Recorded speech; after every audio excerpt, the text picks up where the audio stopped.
Le Grand Soir Sud Radio, 18h-20h. Philippe David, prenez la parole. Et comme tous les jeudis dans Prenez la parole, on prend une thématique internationale. On va aller du côté des États-Unis. 17 morts et 20 blessés, c'est le très lourd bilan d'une nouvelle fusillade dans un lycée aux États-Unis, cette fois-ci à Parkland, en Floride.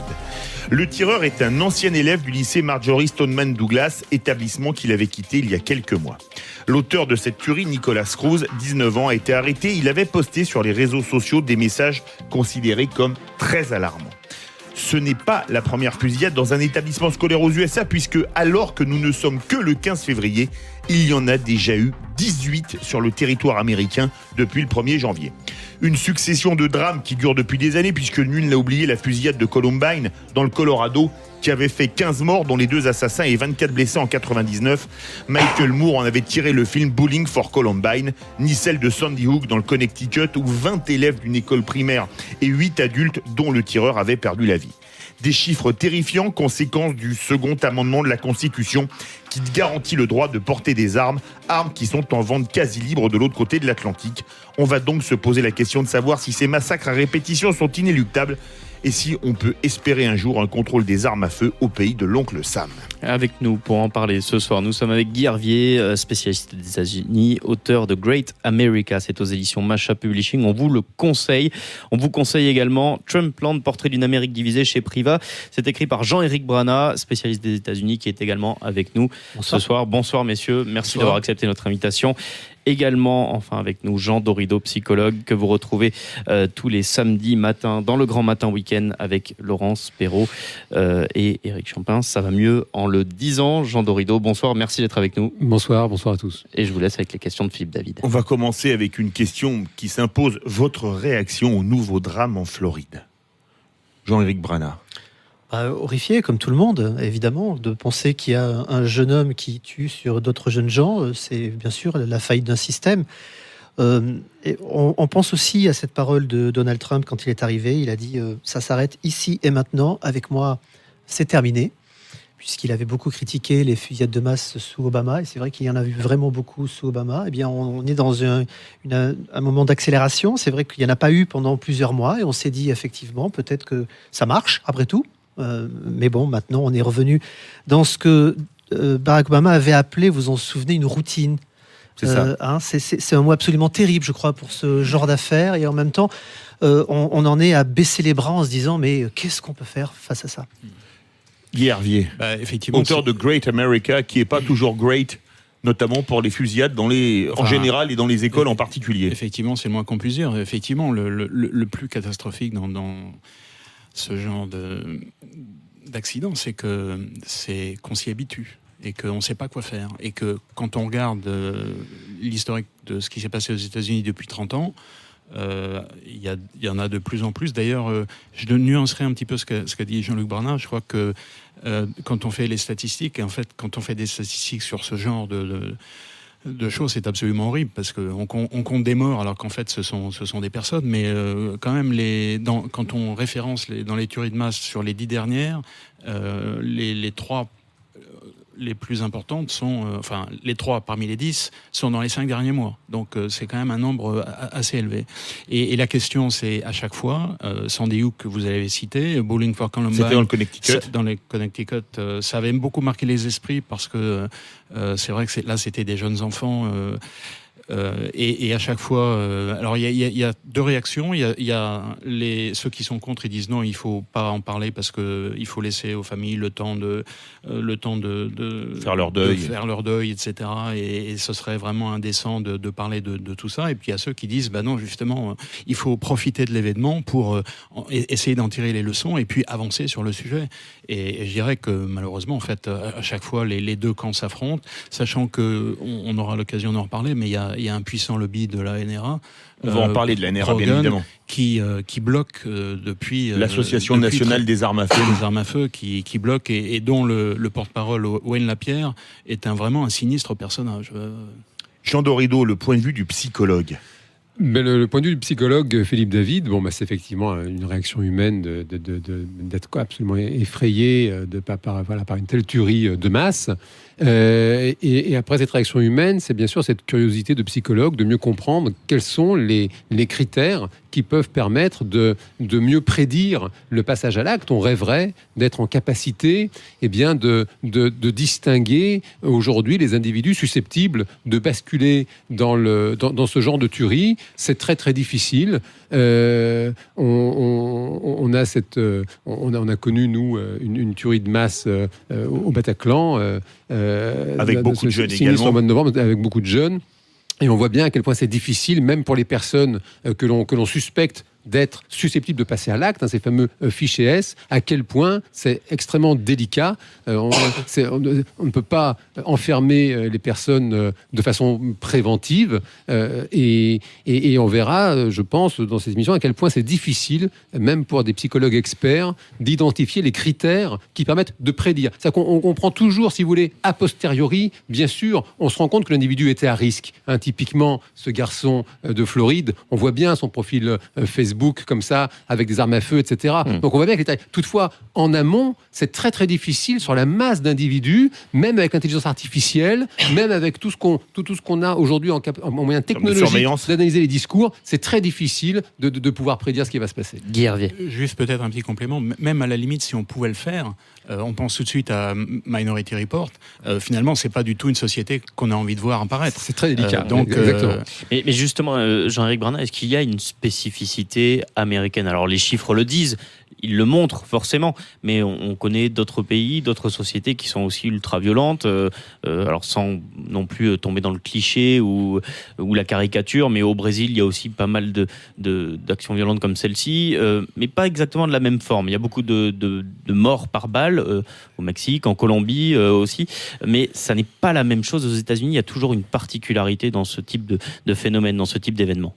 Moi, j'avais envie de réagir en disant qu'effectivement, c'est difficile à prévoir parce qu'on est dans un contexte particulier, comme le rappelait Philippe tout à l'heure. Il est facile de se procurer des armes aux États-Unis. Elles sont partout. Et comme elles sont partout, elles font partie du quotidien. Donc, quelqu'un qui sur Facebook montre une arme, on ne s'inquiète pas plus que ça, puisque tout le monde va le faire. Et dans les foires aux armes, c'est quand même assez extraordinaire. Les foires aux armes, ce sont des foires qui ont lieu le week-end où on va en famille. C'est la sortie sociale famille où on va avec les enfants. Il faut comprendre qu'il y a des enfants qui se baladent là au milieu des travées, au milieu des armes, qui ont 4-5 ans, qui jouent, qui courent, qui manient les armes, qui vont ensuite, une fois que les parents ont acheté, ils peuvent aller derrière. Il y a un petit local où on peut s'entraîner. Avec des armes parfois à taille d'enfants. Oh, mais on en discutait hors antenne tout à l'heure, mais c'est même plus rigolo que ça. Enfin, plus rigolo, tout est proportion gardée. Mais pour la Saint-Valentin, on trouvait beaucoup aux États-Unis d'armes roses dans un petit écrin. Oui, c'est ça, pour faire un cadeau. Donc, vous arrivez avec le bouquet de fleurs et un petit colt qui est à offrir. Vous voyez, tout ça, ça participe de cette folie qui, à un moment, fait qu'on peut basculer, mais que c'est très difficile, je reviens sur ce que vous disiez, à détecter parce qu'on est dans un climat très particulier. Un dernier point avant de rendre la parole, pardon, mais on les trouve également dans les Walmart. Oui, c'est-à-dire c'est le plus grand enseigne de c'est supermarché. Carrefour, Leclerc, ce que vous voulez, à côté du rayon rayon jouets, flingue. vous avez le rayon armes. Il faut comprendre dans quelle atmosphère vivent. Guy Hervier voulait réagir. Oui, effectivement, Walmart, d'ailleurs, on se souvient du film que vous citez, Bowling for Columbine, où Michael Moore va dans un Walmart pour acheter des munitions, et il y a tout un rayon qui est il y a tout le rayon, il y a tous les calibres. Oui, alors du coup, j'ai perdu un peu le fil de ce que je voulais dire. Mais effectivement, on parlait des armes à feu pour les femmes. Il se trouve que sur les 6 premiers mois du mandat de Trump, la vente des armes à feu a baissé de 10%. Et donc, la NRA a dû réagir pour trouver des moyens marketing de pousser un peu sur des cibles qu'elle n'avait pas atteintes juste là. Et effectivement, les femmes est une des cibles avec toute la narration qui va avec, en disant une femme, il faut qu'elle puisse se projeter, etc., avec des publicités, donc des petites armes à feu de couleurs qui sont assorties. Avec une crosse rose, j'en ai vu, c'était impressionnant. Avec le sac à main, etc. Et donc, c'est un des moyens de poursuivre la vente des armes à feu aux États-Unis sur de nouvelles cibles. C'est quand même très, très effrayant. Jean Dorido, vous connaissez bien les USA ? Je connais très modestement les USA. Toutefois, je pense comme tout le monde, j'ai eu la chance d'y mettre les pieds plusieurs fois. Et puis voilà, je suis bien sûr baigné de culture nord-américaine à travers les films, à travers les séries. Peut-être pour alimenter l'échange avec vos invités, c'est vrai que ce qui intéresse un psychologue, et même, je dirais, un regard psychosociologique sur la situation, c'est vrai qu'on a envie de mettre un peu de côté la question des armes à feu, qui est une vraie question, bien sûr. Aux États-Unis, manifestement, ça facilite, l'ampleur de la tuerie. Toutefois, sur cet aspect tueur de masse, c'est quelque chose qui se retrouve dans d'autres pays du globe. On a eu le cas de la Norvège avec ce terroriste qui a fait 77 morts et de nombreux blessés comme ça sur une île. Je l'ai dit, on a eu le cas en France. La Chine a connu dans les années 2010-2011 aussi une vague de tueries de masse qui était faite à la hache notamment. Donc si vous voulez, certainement, voilà, je laisse aux experts. Mais comment est-ce que vous expliquez qu'aux États-Unis on a l'impression qu'on passe plus facilement à l'acte? C'est parce que les armes sont aussi faciles à se procurer? Alors, j'aime croire, sans doute, c'est un critère facilitant. Mais est-ce que c'est seulement ça, ou est-ce qu'il y a aussi un phénomène culturel, Jean Dorido, ou un climat psychologique qui fait que ces personnes-là passent plus facilement à l'acte? Je serais quand même tenté de le croire, dans la mesure où, manifestement, en Afrique, ce phénomène de tuerie de masse n'existe pas. Enfin, jusqu'à maintenant, voilà, j'ai pris le temps de rechercher la chose, même si pourtant on a des épisodes de violence. On a eu avec le terrorisme avec Boko Haram, par exemple, ou le Rwanda. Il y a l'aspect du terrorisme. Pour autant, cette situation très particulière de la tuerie de masse d'un individu, souvent isolé, même s'ils étaient deux à Columbine. Maintenant, on a souvent un individu qui est isolé, qui souvent a le sentiment d'être exclu. C'est même après, à tort ou à raison. Toutefois, les personnes rapportent qu'elles ont le sentiment d'être exclues et qui vont nourrir une haine, une rancœur, comme ça, une amertume vis-à-vis de leurs semblables en réalité, et que cette rancœur, cette haine va les amener à chercher à tuer le maximum de monde. J'aime croire qu'il y a, en plus des armes à feu, peut-être d'autres éléments, effectivement, en Amérique particulièrement, pour expliquer cette situation. Alors, moi, je ne suis pas psychologue, mais et je serais incapable de dire s'il y a une spécificité de l'américain qui est plus prompte qu'un autre à passer à ce genre d'acte. Néanmoins, si on regarde les statistiques, les États-Unis, dans ce qu'on appelle les tueries de masse, donc c'est les tueries de plus de 4 personnes en un seul moment et en un seul lieu. Les États-Unis sont le deuxième pays juste derrière le Yémen, donc et très très loin devant. C'est-à-dire quand on fait ça sur un graphe, les États-Unis sont en haut à droite et tous les autres pays sont tout à fait regroupés avec des chiffres absolument phénoménal. Donc ça, c'est la première chose. Sachant que le Yémen est un pays en guerre. En plus. Et les conditions pour effectuer ce genre de tuerie de masse, quand vous avez alors je suis pas un spécialiste des armes à feu, mais si vous avez un pistolet, vous pouvez dégainer et puis vider le chargeur, mais le chargeur, il y a 6 balles dedans. Là, ce sont des armes à feu semi-automatiques avec des magasins, des chargeurs de je ne sais plus combien de... c'est en anglais. Pardon. Je ne sais combien de chargeurs, avec en plus, quand il y avait eu le dernier événement, la possibilité d'accélérer justement et l'idée, c'est qu'avec ces armes à feu-là, en fait, tout se passe en quelques minutes. Et en quelques minutes, on n'a pas le temps d'intervenir, ce qui fait que si ces gens-là n'avaient pas à disposition ces armes de guerre, il est vraisemblable que ça n'arriverait pas. C'est un peu simple peut-être, mais... Pour mettre un petit peu d'optimisme dans tout ça, moi j'avais envie de dire que le passage à l'acte, il n'est pas si évident que ça. N'oublions pas qu'il y a actuellement, les derniers chiffres donnent 340 millions d'armes en circulation aux États-Unis. Plus que d'habitants. C'est plus que le nombre d'habitants. C'est plus que le nombre d'habitants, oui. Donc ça veut dire que s'il y avait un passage à l'acte aussi fort, on aurait effectivement des tueries tout le temps. Oui, c'est vrai. Or, on en a eu. Il y a un peu plus de 300 millions d'Américains, il y a 40 millions d'armes à feu. 143 de masse. Par rapport je rapporte bien sûr au nombre d'armes.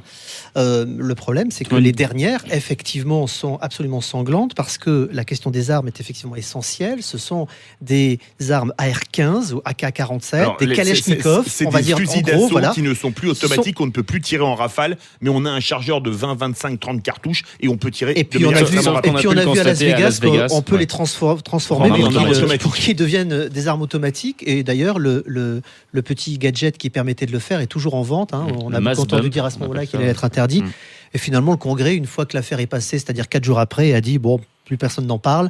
Donc on va passer à autre chose, et c'est ce qui se passera encore cette fois-ci. C'est plutôt ça, la faillite du système, c'est à quel point on tourne la page rapidement, on ne se pose pas les questions effectivement de l'individu, de l'encadrement de ces individus, et c'est donc il y a l'affaire des armes, mais il y a aussi effectivement cet accompagnement social, donc une vraie faillite qui, je crois, touche toujours des gens assez désœuvrés et un peu perdus dans leur tête. Juste un petit complément, une Guerrier. statistique. Effectivement, c'est 350 millions d'armes à feu en circulation.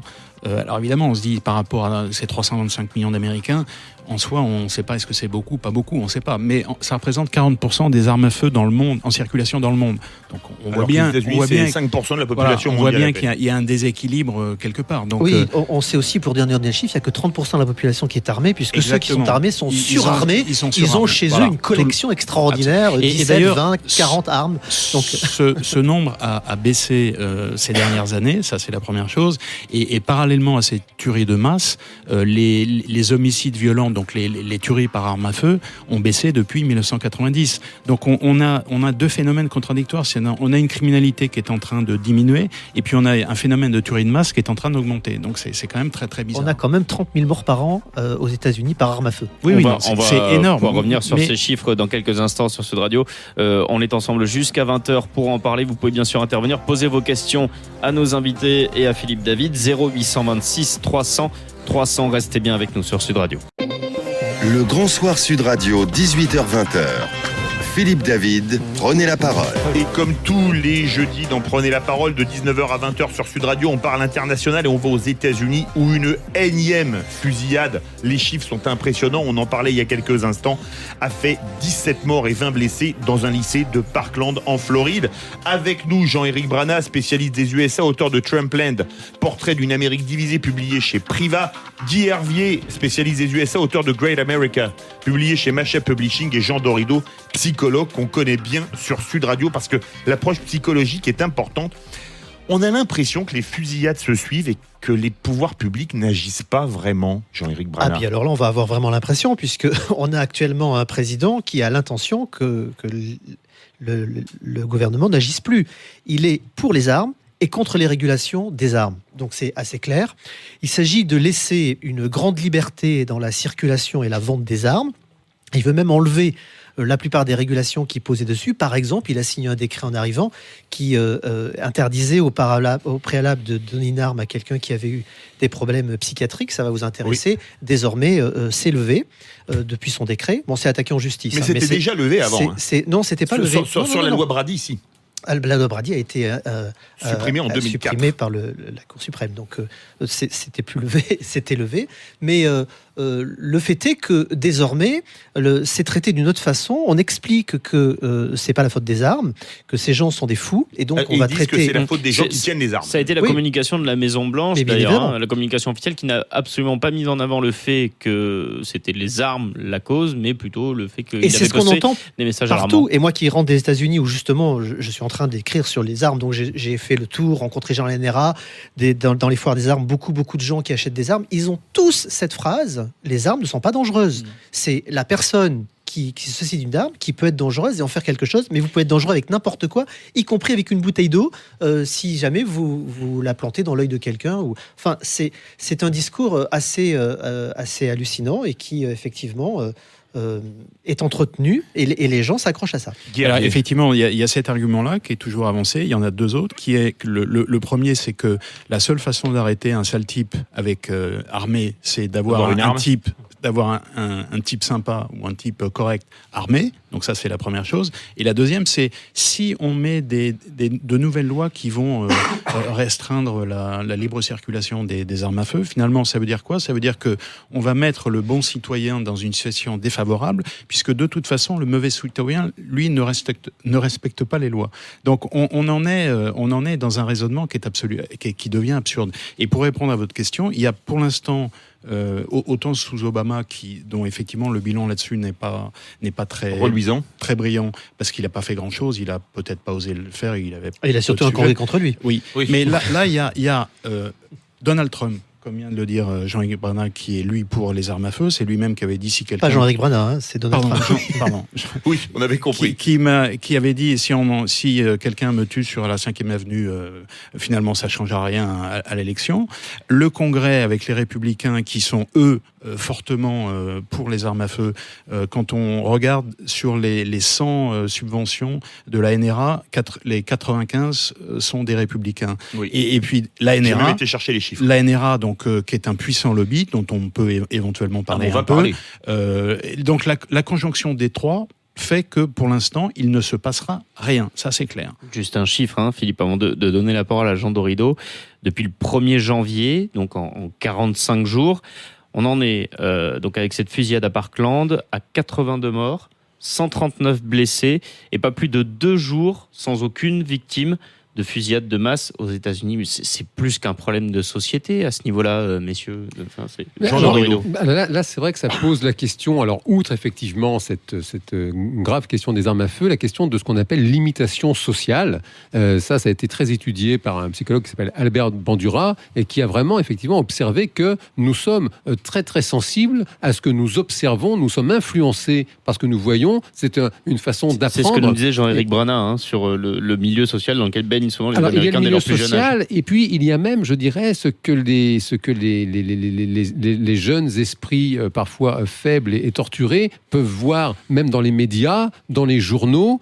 Il y a eu une expérimentation fameuse qui a été faite auprès de tous jeunes enfants, et les psychologues leur montraient un enfant qui jouait avec une poupée, la poupée Bozo comme ça. Et dans un film, l'enfant joue normalement avec la poupée, dans un autre, il martyrise la poupée. Et on se rend compte que les enfants qui voient le gamin en train de martyriser la poupée, eh bien, martyrisent ensuite la poupée, alors que ceux du premier film ne le font pas. Et c'est vrai que c'est une question extrêmement délicate, typiquement pour les journalistes. C'est vrai que la Chine, par exemple, dans les années 2010-2011, eh bien, on censuré, eux peuvent le faire, c'est une dictature, ils ont censuré sur Internet les références à ces tueries de masse. Et vous parlez tout à l'heure de la tuerie de Columbine. On trouve encore sur les réseaux sociaux des pages en honneur, je dirais, de ces deux tueurs. Et à l'époque, 5 jours après la tuerie, eh bien, un jeune enfant a fait plusieurs morts à la carabine dans son école parce que voilà, il s'était inspiré de ce qu'il avait vu. Les criminologues appellent ça des copycats, vraiment des personnes qui veulent faire la même chose en réalité. Au 0826 300 300, on est avec David qui nous appelle de Bordeaux. Bonsoir. Bonsoir messieurs. Bonsoir David. Je suis un peu ulcéré par ce que j'entends provenant de votre studio. Votre psychologue, entre autres, je ne reprendrai pas ses arguments, je trouve qu'il est à côté de la plaque. Il va vous répondre. Alors, voilà. Et ce que je vais dire, c'est que l'Amérique, depuis la colonisation des États-Unis contre les Indiens, a toujours eu des armes à feu. L'arme à feu fait partie du quotidien, comme le hamburger ou autre chose. C'est du familier. Mais les tueries ne sont pas le fait de... Je dois vous arrêter, David, pas depuis le début de l'histoire des États-Unis. En tout cas, sur le plan historique, je suis contraint de vous dire que c'est une erreur, ce que vous êtes en train d'avancer. Alors, le second amendement, il date de 1791, je crois, et qui donne le droit aux armes à feu, mais il n'y avait pas tant d'armes à feu que ça à l'époque. Mais Guy Hervier, vous y répondra. Allez au bout de votre propos, David, et on y reviendra avec nos invités. D'accord. Voilà. Ce ne sont pas des terroristes. Le jeune homme de 19 ans qui a abattu 19 de ses camarades et blessé bien d'autres n'est pas un terroriste. C'est un malade. Mais on aurait des armes à feu facilement accessibles en France par la loi, mais ça serait la même chose en France. Oui. Au lieu de régler leur problème à coups de bâton ou coups de gifle ou de coups de poing, ils régleraient ça à coups de pistolet. D'ailleurs, David, Jean Dorido, notre psychologue, justement, veut vous répondre. Le fameux psychologue à côté de la plaque. Bonsoir, David. Je vous entends dire que ce garçon-là n'est pas un terroriste. Bon, ça se discute. Il répand la terreur. Et sur le fait de le qualifier de malade, ça précisément, c'est vraiment une caractéristique toute particulière de ces tueurs, justement, de masse, c'est qu'ils sont, dans l'immense majorité des cas, considérés par la justice comme étant pleinement responsables de leurs actes. Ils ne sont pas considérés comme des malades. On a, pour comparer, on a bien des serial killers qui ne sont pas mis en prison, ils sont hospitalisés dans des HP, des hôpitaux psychiatriques, parce que la justice, à l'aide des experts psychiatres, reconnaît qu'ils sont dans un délire psychopathologique et qu'ils ne sont pas, par conséquent, responsables de leurs actes. À l'inverse, les tueurs de masse, eh bien, eux, les experts psychiatres qui aident la justice, eh bien, confirment qu'ils sont pleinement responsables de leurs actes. Ils ne sont pas psychopathologiquement reconnus comme étant malades. Donc, on ne peut pas dire que ce sont des malades. On va vous poser une question avant de retourner au 0876 300 300. Vous êtes d'accord avec David de Bordeaux qui dit que si en France les armes étaient en vente libre, ce serait exactement la même chose, Guy Hervier ? Ou le Français serait peut-être moins enclin à se servir on aurait le même résultat. J'avoue que je ne peux pas répondre à cette question. Mais à votre avis ? Je vois pas de raison qui pourrait militer contre cette idée-là.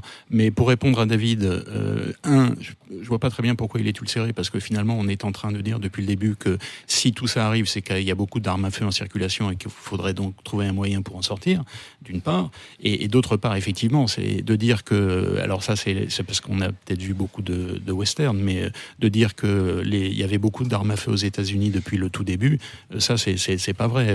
Avant la guerre de sécession, le nombre d'armes à feu en circulation était relativement faible. Et en plus, ce deuxième amendement, si on veut en parler, il n'était pas dans la Constitution. Justement, c'était un amendement qui n'avait pas été prévu initialement. Donc ça veut dire que les pères fondateurs des États-Unis n'avaient pas du tout dans l'idée de faire en sorte qu'il y avait cette possibilité de détenir des armes. Donc faut quand même remettre les choses un peu d'équerre. Jean-Éric Brana.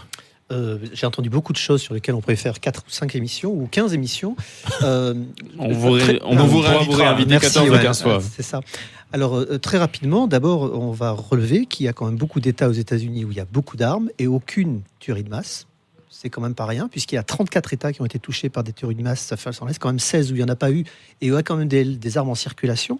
On se souvient qu'on a eu le Texas il n'y a pas très longtemps, et c'était presque une surprise, alors que le Texas, quand même, dans l'imaginaire collectif, c'est bien un endroit où il y a des armes, on est bien d'accord.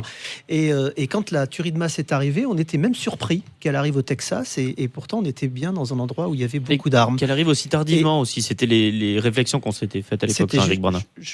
Excusez-moi, allez-y. J'avançais dans mes réflexions. La Floride, qui s'appelle, vous savez, le Sunshine State, il y a un deuxième surnom à la Floride, on l'appelle le Gunshine State, ce qui veut bien dire quelque chose, tellement il y a d'armes en circulation, et on n'a pas eu tellement de tueries de masse. On a eu Orlando, on en a 2-3, mais c'est quand même pas tous les jours des tueries de masse. Ensuite, sur l'ensemble des autres choses, alors par exemple, le second amendement, si, il était prévu au départ. Alors on peut rentrer dans l'histoire constitutionnelle américaine, mais il y a quand même eu une bagarre entre les constituants qui ont fait que, sur le départ, ils ont fait un texte très politique et très, on va dire, étatique, et toutes les questions qui relèvent du droit individuel ont été renvoyées un petit peu plus tard, mais avec la promesse de le faire, au moment même ou de la ratification de la Constitution. Donc je ne peux pas laisser dire que c'était plus tard en 91 et pas...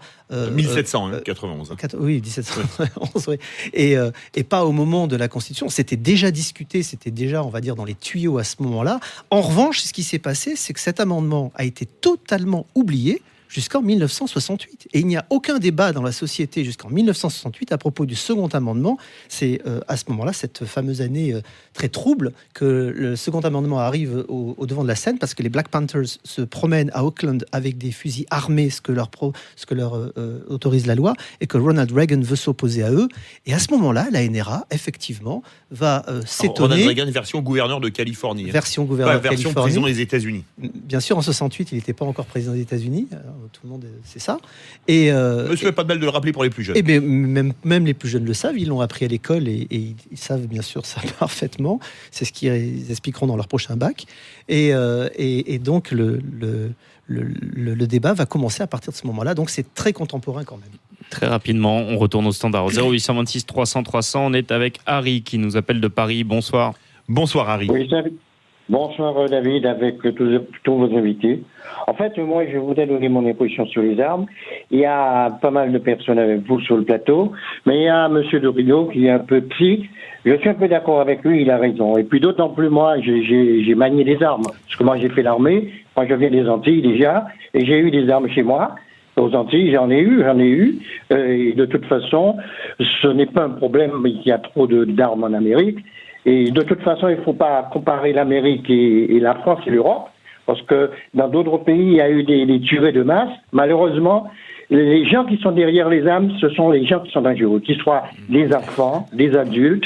C'est malheureusement, moi je pense que et le problème, il faut canaliser. On peut pas canaliser les individus, mais ça n'a rien à voir. Les Américains, ils ont toujours eu les armes. C'est vrai, quand on entend, il y a beaucoup de monde qui meurt. Bon, ça c'est triste. On est malheureux, même en France et ailleurs. Mais ça c'est arrivé aussi en France. Ça n'arrive pas tous les jours parce qu'on n'est pas un grand pays comme les Amériques. Mais on ne peut pas arrêter ça. Et puis ça fait aussi un peu l'économie. C'est comme nous en France, on vend des armes pour les gens et les armes aussi, ça tue les autres. Vous savez que c'est très complexe. C'est vrai que ça fait mal quand on entend ça. Voilà ce que je voulais dire. Mais moi, j'ai mal. Voilà. Merci beaucoup, Harry de Paris. Oui, c'est vrai que les armes, c'est un secteur économique important aux États-Unis. C'est ce qui a quand même d'assez impressionnant parce qu'on le dit, là-bas, on peut acheter le Colt avec la Crossrose pour sa femme, etc. Et c'est quand même un lobbying très très puissant parce qu'on va parler de la NRA. Chez les Républicains, la NRA donc a donné 9,6 millions d'euros pour les publicités pro-Trump et 12 millions de dollars, et 12 millions de dollars pour les publicités contre Hillary Clinton.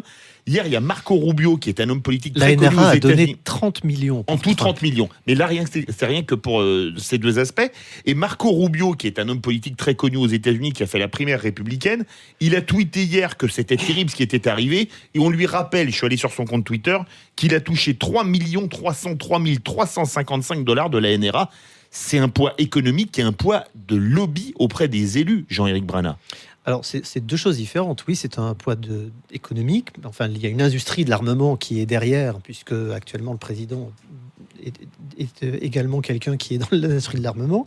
Mais c'est deux choses différentes. La NRA a plusieurs activités. Elle a notamment des activités d'éducation ou d'écologie. Ça étonne, mais ça en fait partie. Et c'est quand même une grosse partie des activités de la NRA. Et c'était les seules jusqu'à 1968.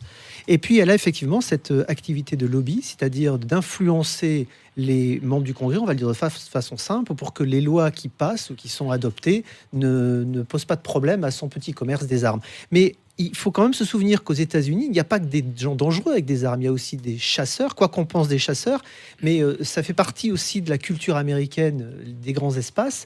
Et ces gens-là ne se considèrent pas comme des gens dangereux ou ils ne se mettent pas dans les mêmes catégories que ces tueurs. Et il faut quand même le dire. La plupart du temps, ils passent et ils ne tuent même pas d'animaux, ils vont juste se balader dans la forêt. Oui, c'est ça. Et ces gens-là aussi achètent beaucoup d'armes, beaucoup de munitions ou pas, et ça fait aussi participer de cette économie.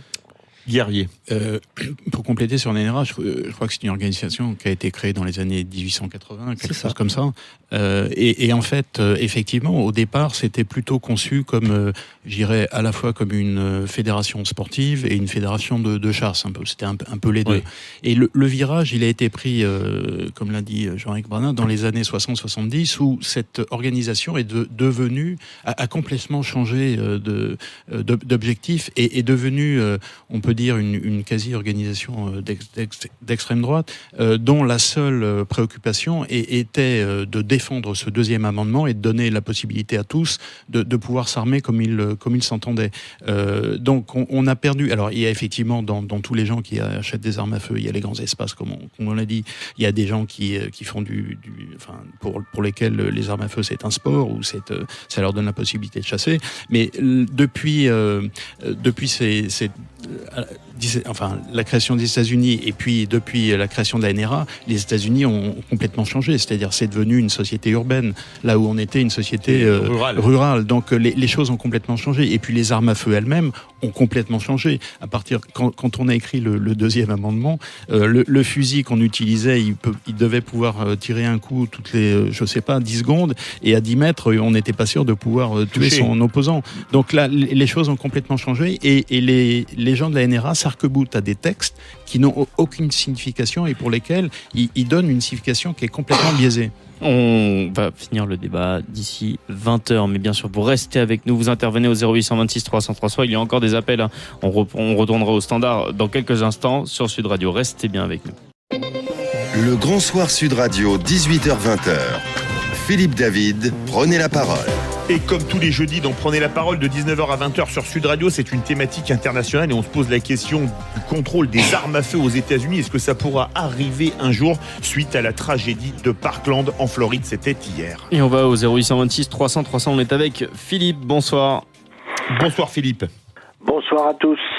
Écoutez, en faisant de la prospective, j'ai quelques chiffres hallucinants que je vais vous donner. Aux États-Unis, on dénombre 90 armes pour 100 personnes, soit 270 millions d'armes, alors qu'il y en a 640 millions dans le monde, soit une arme pour 10 personnes. 500 armes sont achetées chaque jour aux États-Unis. Il y a 182 500 armes qui sont vendues par an, plus 7200 boutiques, soit 140 par État. Ça génère un chiffre d'affaires de 10 milliards de dollars, donc 7 milliards d'euros et 7 milliards et demi d'euros. C'est-à-dire c'est à peu près la richesse en un an d'un pays comme la Macédoine. Il y a 5000 foires aux armes, 417 foires par mois. Donc vous avez des choses hallucinantes, les gun shows, etc. Puis vous avez au sud surtout ce qu'on appelle la gun belt, c'est-à-dire que c'est là qu'il y en a le plus. La ceinture des armes à feu, c'est là où il y en a le plus. Et alors, pour ce business, si vous voulez, c'est d'abord du business. Mais vous avez vu aux États-Unis que on a une facilité à tirer et à demander les papiers après, notamment contre certaines communautés, parce que ça, les faits sont avérés. Ça ne veut pas dire qu'il n'y a pas de gangsters, attention. De la police. Voilà, donc si vous voulez, il y a cette espèce de ce que j'appellerais la culture Far West et qui cache quelque chose. C'est le degré de civilisation d'une société se juge aux moyens qu'elle consacre à la protection réelle de ses citoyens. Alors Philippe, on va faire réagir Jean Dory. Un dernier chiffre, avec un Rafale, pour revenir en France, vous payez 6 Canadair. C'est un choix. Oui, ça c'est un autre choix de société. Jean Dorido, qu'est-ce que vous voulez répondre à Philippe quand il dit la manière dont on se traite avec les armes, etc., c'est une marque de civilisation ou de non-civilisation? Écoutez, oui, là, c'est le psychologue. Oui, je trouve que Philippe pose une bonne question. On a beaucoup parlé de ce lobby de la NRA là tout à l'heure, et c'est vrai que c'est vraiment la question de comment est-ce qu'on protège et notamment comment est-ce qu'on protège les plus jeunes de ce produit extrêmement dangereux qu'est l'arme à feu. Bien sûr, ceux qui sont hélas la cible des tueurs, et aussi ces tueurs de masse qui souvent sont extrêmement jeunes. Ont un profil avec un trait dépressif, un trait paranoïaque. On a l'impression que c'est souvent les mêmes profils. Il y a quand même des récurrences, effectivement, qui sont très solitaires, multiple commun très isolés. Les profils. Voilà. Et si vous voulez, typiquement, il y a un lobby du tabac qui est très puissant. Les cigarettes, sont en vente. Ça fait énormément de morts chaque année, 73 000 en France. La question pour un psychologue, c'est comment est-ce qu'on protège les individus de ce produit qui tue. Je vais poser une question aux psychologues et après à nos deux autres invités. Parmi les gens qui soutiennent le port d'armes aux États-Unis, je suis allé chercher quelques noms. Et vous allez voir qu'on les connaît tous en France. Tom Selleck, vous vous rappelez, Magnum, Brad Pitt et Angelina Jolie, Bruce Willis, le rappeur Ice-T, Johnny Depp, Clint Eastwood, Charlton Heston, Chuck Norris ou Whoopi Goldberg, qu'on n'imaginait pas soutenant la vente libre des armes. Quel exemple ça donne aux gens comme des acteurs aussi populaires ou des chanteurs prennent parti pour la vente libre des armes à feu? Il me semble, en tout cas, à mes yeux de psychologue, il me semble qu'il est vraiment essentiel de distinguer cette question extrêmement délicate des armes à feu et qui, moi, pour ma part, n'est pas mon domaine, je dirais, et une autre question qui est cette question de comment est-ce qu'un individu peut arriver à passer à l'acte pour tuer un maximum de monde. Bien sûr que quand il a un fusil automatique ou semi-automatique, c'est effrayant parce que passer à l'acte a des conséquences absolument désastreuses et tragiques.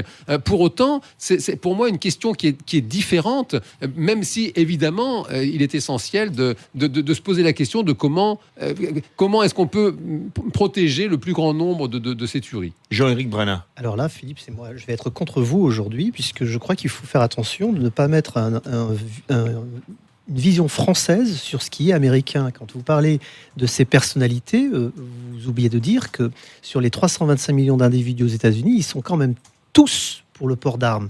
Et même pendant la campagne où Hillary Clinton avait mis quand même des mesures très fortes, je les rappelle rapidement, interdiction des armes automatiques hors du domicile, vérification des antécédents obligatoires, instauration de contrôle pour les ventes d'armes sur Internet, et elle rappelait à chaque fois, mais je ne veux pas enlever le deuxième amendement qui est un droit absolument essentiel. Et ça fait partie du débat. Pourquoi ? Parce que l'essence de ce second amendement, il faut s'en souvenir. Pourquoi est-ce qu'il est là ? Il n'est pas là par hasard. Parce qu'au moment de la Révolution, quand le roi Georges III, ce sont des Anglais à l'époque, dit « allez chercher les armes », ça laisse des traces dans les esprits des pères fondateurs qui vont dire, et c'est pour ça que je disais que ça faisait partie du débat de la Constituante, au moment où on fait la Constitution, on s'en souvient qu'on nous a volé nos armes et on veut donc avoir le droit de garder nos armes chez nous pour qu'il n'y ait pas un dictateur qui vienne nous les reprendre un jour. Ça reste dans l'imaginaire, ça fait partie du fantasme américain. Bien sûr, aujourd'hui, il y a une police, c'est plus la même chose, il n'y avait pas de police à l'époque. Et on se dit, on est contre nature. Mais tout ça fait qu'il y a un climat très particulier qui donne par exemple des lois comme la loi Stand Your Ground, je respecte mon terrain, qui fait que si quelqu'un vient chez vous en pleine nuit, qu'il n'a rien à y faire et que vous trouvez qu'il est patibulaire, mais s'il est chez vous en pleine nuit, vous allez le trouver patibulaire. Vous pouvez tirer, vous êtes innocent devant la loi puisque il est venu vous attaquer chez vous et qu'il n'a pas le droit de le faire. Généralement, les gens s'arment pour cette raison très particulière, c'est que le soir en pleine nuit, si en allant prendre un verre d'eau ou en allant faire pipi, il y a quelqu'un dans le salon, qu'il n'a rien à y faire, mais on lui tire dessus. Guy Hervier, qu'est-ce que vous voulez répondre sur toutes ces personnalités, Brad Pitt, Tom Selleck, etc. C'est des gens très populaires. Les premières, c'est peut-être Whoopi Goldberg, j'étais un peu surpris. Pour les autres, elle n'est pas à la NRA, mais elle a soutenu le fait d'avoir une arme. J'ai bien compris. Je reviendrai sur le... Et je vous coupe, j'ai même eu une interview où le journaliste dit « Est-ce que vous avez une arme avec vous ?» Elle me dit, elle répond au journaliste, j'ai pas à vous répondre, mais grosso modo, c'est qu'elle en avait certainement une avec elle. Non, moi j'avoue que j'ai discuté avec des Américains, dont certains je connais très bien, et qui sont favorables au port d'armes à feu, et dont certains en détiennent. Et bon, c'est des gens comme vous et moi, enfin, tout le monde. J'aurais jamais imaginé que... donc je reviendrai pas sur l'histoire de la milice, parce que le deuxième amendement, c'était quand même une milice bien organisée, donc c'était effectivement pour avoir la possibilité de se rebeller contre le possible tyran qui était Georges III, et à partir du moment où c'était un gouvernement du peuple, par le peuple, pour le peuple, il n'y avait plus vraiment de raison que les gens soient armés. Donc il y a eu une espèce d'échange entre les deux. Mais je dirais, finalement, est-ce qu'on peut faire quelque chose ? Si on regarde, il y a quand même eu 2 exemples, il y en a peut-être d'autres, mais il y a eu 2 exemples où, si on prend l'Australie et le Royaume-Uni, un contrôle très dur des armes d'Australie. En 96, il y a eu une tuerie de masse, et 12 jours plus tard, le Premier ministre de l'époque, dont j'ai plus le nom en tête, a pris la décision de faire voter une loi très restrictive avec la possibilité de racheter des armes pour les détruire, et c'est une campagne qui a été relativement réussie, dont on bénéficie encore aujourd'hui. Le Royaume-Uni, c'est pareil, c'était quasiment la même année, et c'était John Major, donc a priori, on pourrait dire que on pourrait être surpris, mais qui a pris des mesures draconiennes, des mesures à peu près comparables, et les résultats sont là. Donc, je dirais que même si on peut se dire les choses se répètent à l'envi et il ne se passe rien, peut-être qu'un jour, il y aura un déclic qui fera que... Il nous reste un peu plus d'1 minute. Je vais vous demander une réaction courte à tous. Est-ce que vous imaginez, Jean-Éric Branat, les USA un jour sans armes à feu ? Ah non, absolument pas. Je crois que, encore une fois, dans l'imaginaire du Far West, il y a un des auditeurs qui le disait, ils sont tous armés. Au Far West, ils étaient tous armés. Ça fait partie de cette essence même qu'il y a dans la tête des Américains. Ne serait-ce que pour ça, ils vont respecter leur héritage. Et non, il y a trop d'armes, c'est trop ancré dans les consciences. Guy Hervier. On peut pas le changer. Moi, je vois pas ce qui pourrait l'exclure. Alors, c'est pas pour demain, mais je vois pas pourquoi un jour ça ne pourrait pas arriver. Il y a quand même eu une transformation assez considérable de la société américaine de ces dernières dizaines d'années. Je vois pas pourquoi. Il y a rien qui fait qu'un Américain... Alors, il y a une culture, c'est clair, et donc c'est pour ça que c'est très compliqué à changer, mais je vois pas ce qui empêcherait qu'un jour on n'ait pas des mesures comme on a eu en Australie. Le droit américain. Guy Hervier. Jean Dorido. J'aimerais surtout imaginer les USA qui prennent soin de leurs enfants et qui se posent vraiment la question notamment de la guérison. Ce garçon-là qui a commis cette effroyable tuerie en Floride, il va aller en prison. Comment est-ce qu'on va le prendre en charge ? Comment est-ce qu'on va éviter la récidive ? Comment est-ce qu'ils vont tenter de guérir ce genre de profil absolument effrayant ? Ça me semble être une question majeure qui fait écho à la prévention, parce qu'on l'a vu, c'est un phénomène qui empire et ça fait froid dans le dos. Merci beaucoup Jean Dorido, psychologue, Guy Hervier, spécialiste des USA, auteur du livre Great America chez Masha Publishing avec des photos magnifiques, faut-il le rappeler. Jean-Éric Brana, spécialiste des USA, auteur de Trumpland, portrait d'une Amérique divisée. C'est désormais l'heure du Loft Music, comme tous les soirs où notre ami Yvan Cujous reçoit Pauline Croze. Le Grand Soir Sud Radio.